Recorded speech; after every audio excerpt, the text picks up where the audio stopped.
तो एक बार फिर से स्वागत है मेरे YouTube चैनल डेंजर केमिस्ट्री में। मैं आज आपके लिए लेके आया हूँ क्लास 12 पार्ट 1 ठोस अवस्था। ठोस अवस्था में मैं आपके लिए लेके आया हूँ ठोसों के विद्युत गुण। ठोसों के ठोसों के विद्युत गुण। ठोसों का विद्युत गुणों के आधार पर वर्गीकरण 3 प्रकार से किया जाता है। ठोसों का वर्गीकरण मतलब क्लासिफिकेशन बोलते हैं किसको, वर्गीकरण को। हमारे 3 प्रकार से किया जाता है, जैसे कि नंबर 1 चालक, नंबर 1 चालक, नंबर 2 कुचालक और नंबर 3 अर्धचालक। सबसे पहले हम चालक के बारे में पढ़ेंगे। जैसे कि चालक वे ठोस जिनमें विद्युत का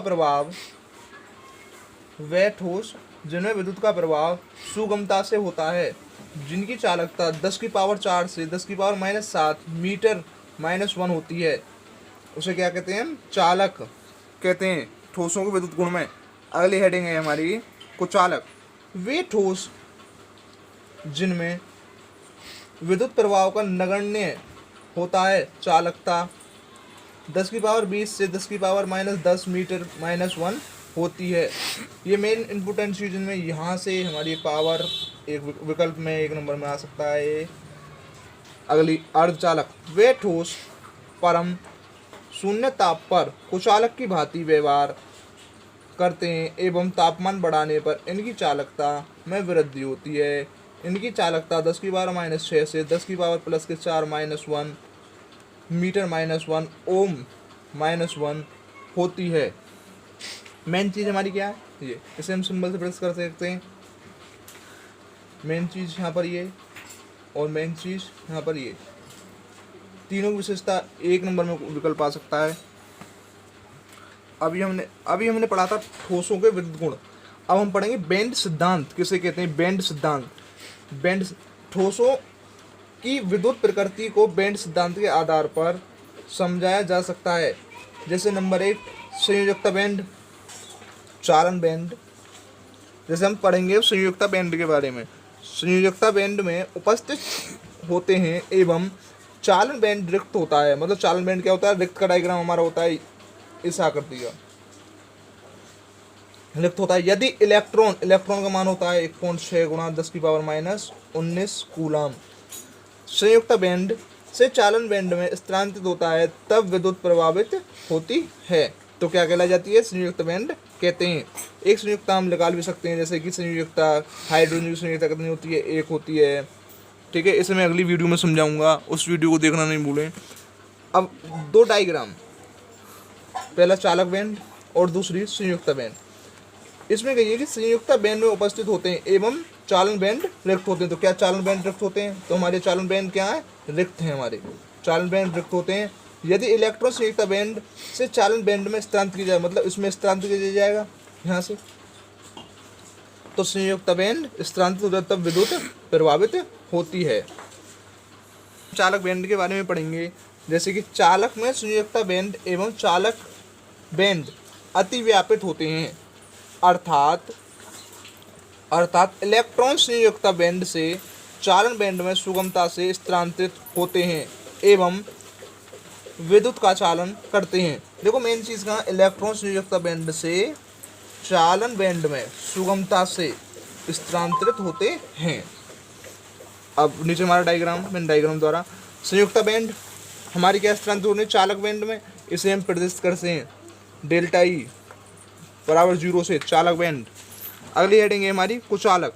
संयुक्ता बेंड एवं चालन बेंड के मध्य ऊर्जा अंतराल उच्च होता है, अर्थात इलेक्ट्रॉन माइनस संयुक्ता बेंड से चालन बेंड में स्थानांतरित नहीं होते हैं एवं विद्युत प्रभाव नहीं होता है। इसमें लिखिए अर्थात इलेक्ट्रॉन संयुक्ता बेंड से चालक बेंड में स्थानांतरित नहीं होते हैं। हमारे नीचे डायग्राम यहाँ से इनके बीच की दूरी होती है 6 इलेक्ट्रॉन वोल्ट। ठीक है, इसमें स्थानांतरित नहीं होते हैं, हम बना सकते हैं इससे हिसाब से। और अगली चालक बेंड। संयुक्ता बेंड एवं चालन बेंड के मध्य ऊर्जा 1 इलेक्ट्रॉन होती है। इनके बीच की दूरी कितनी होती है, 1 इलेक्ट्रॉन वोल्ट होता है। परम शून्य ताप ओके पर संयुक्ता बेंड कि इलेक्ट्रॉन चालन बैंड में स्थानांतरित नहीं होते हैं, परंतु तापमान बढ़ाने पर इलेक्ट्रॉन की गतिज ऊर्जा की वृद्धि होती है एवं वे चालन बैंड में स्थानांतरित हो जाते हैं और विद्युत प्रभावित हो जाता है। यहाँ से इलेक्ट्रॉन वोल्ट ओके, सबसे मेन चीज़ ओके याद रखनी है। और इलेक्ट्रॉन वोल्ट स्थानांतरित नहीं होते हैं, मेन चीज़ यहाँ से याद रखनी है। और नीचे डायग्राम द्वारा जैसे इन दोनों के बीच की दूरी कितनी होती है, एक ई इलेक्ट्रॉन होती है, दोनों के बीच की दूरी एक इलेक्ट्रॉन, और इसमें से स्थानांतरित नहीं होता है, तो अर्धचालक कहलाते हैं। अब इसे अर्धचालक, ये अर्धचालक हमारे नए आगे पढ़ेंगे हम। ये परम शून्य ताप पर ओके पर विद्युत का प्रभाव नहीं करते, तापमान बढ़ाने पर या अशुद्धियाँ मिलाने पर इनकी चालकता में वृद्धि होती है। मेन चीज़ यहाँ पर है, इनकी चालकता में क्या होती है, वृद्धि होती है। और अगली, ये दो प्रकार के होते हैं, नंबर 1 नेजांतर, नंबर 2 वाइस अपद्रव्य। तो नंबर 1 नेजांतर के बारे में, नेजांतर अर्धचालक के बारे में पढ़ेंगे हम। तापमान बढ़ाने पर विद्युत का प्रभाव करते हैं। ओके तापमान पर नेज कुचालक की भांति व्यवहार करता है, लेकिन ताप बढ़ाने पर इनके कुछ सहसंयोजी बंध टूट जाते हैं, फलस्वरूप उत्पन्न मुक्त इलेक्ट्रॉन चालक प्रदर्शित करते हैं। उदाहरण ऐसा सिलिकॉन, एटॉमिक नंबर होता है कितना, 14 होता है। जीनियम, इस द्वारा हम इसे दर्शाएंगे। नेजांतर बनाने में, अब देखो यहाँ सहसंयोजी बंध, मेन चीज़ हमारी क्या है, सहसंयोजी बंधों में टूटना। और हमारे यहाँ क्या, सहसंयोजी बंधों में टूटना। ये हमारी सिलिकॉन, इलेक्ट्रॉन मुक्त हो रहा है, इलेक्ट्रॉन मुक्त हो रहा है, इसमें ताप शुद्ध। मेन चीज़ ये हमारा एक डायग्राम, ये बहुत very very most important question. अगली, वाष्प अपद्रव्य अर्धचालन। शुद्ध अवस्था में इनकी चालकता बढ़ोत कम होती है, परंतु आवर्त सारणी के वर्ग के तत्व, आवर्त सारणी में टोटल एलिमेंट कितने होते हैं, 118। आवर्त सारणी 118 एलिमेंट टोटल। आवर्त सारणी दो प्रकार की होती है, मोजले और मेडलीव। परंतु वर्ग के तत्व अशुद्धियों के रूप में मिलाने पर इनकी चालकता बढ़ जाती है। इस प्रकार बने चालक अपद्रव्य कहलाते हैं। ये दो प्रकार के होते हैं, एन प्रकार अर्धचालक और पी प्रकार अर्धचालक। अब पढ़ेंगे एन प्रकार के अर्धचालक। यदि चतुस्संयोजी सिलिकॉन के यौगिक में पंच संयोजी पी फास्फोरस अशुद्धियों के रूप में मिलाया जाता है तो एन प्रकार के अर्धचालक का निर्माण होता है।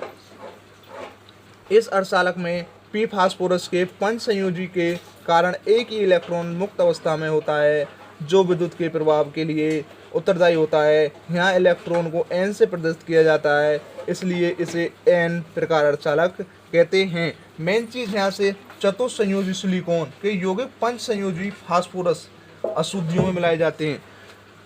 तो देखो हम, चतुस्संयोजी मतलब 4 संयुक्ता कौन की होती है, 4 संयोजकता।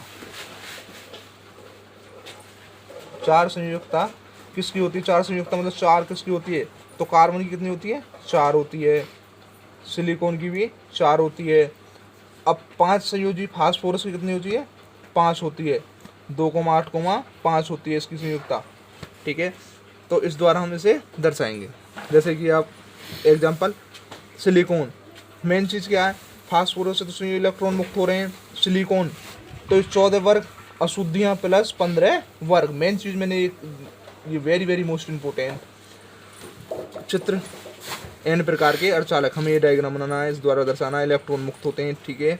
अगली हेडिंग लेंगे, पी प्रकार के अर्धचालक। यदि चतुस्संयोजी सिलिकॉन के यौगिक में त्रिसंयोजी एल्युमिनियम को अशुद्धि के रूप में मिलाया जाए तो न्यून बंध या छिद्र का निर्माण होता है। यह छिद्र विद्युत धारा के प्रभाव के लिए उत्तरदायी होता है। इस प्रकार बने अर्धचालक को पी प्रकार अर्धचालक कहते हैं। मेन चीज़ क्या है, चतुष्संयोजी को त्रिसंयोजी, तो चतुष्टों में मालूम है क्या होता है, कार्बन वाली लाइन, और 3 कौन सी होती है, बोरॉन, एल्युमिनियम, जर्मेनियम, इंडोनेशियम और थालियम वाली लाइन। ये वीडियो मैंने पहले अपलोड कर दी, इसमें देख लेना बोरॉन आवर्त सारणी में, आवर्त सारणी, ठीक है, मेन चीज़ हमारी यहाँ। और ये डायग्राम फिर इस द्वारा हम इसे प्रदर्शित करते हैं। यहाँ पर हमारा एल्यूमिनियम मुक्त होता है इलेक्ट्रॉन, ठीक है, और ये हमारा NP प्रकार के अर्धचालक।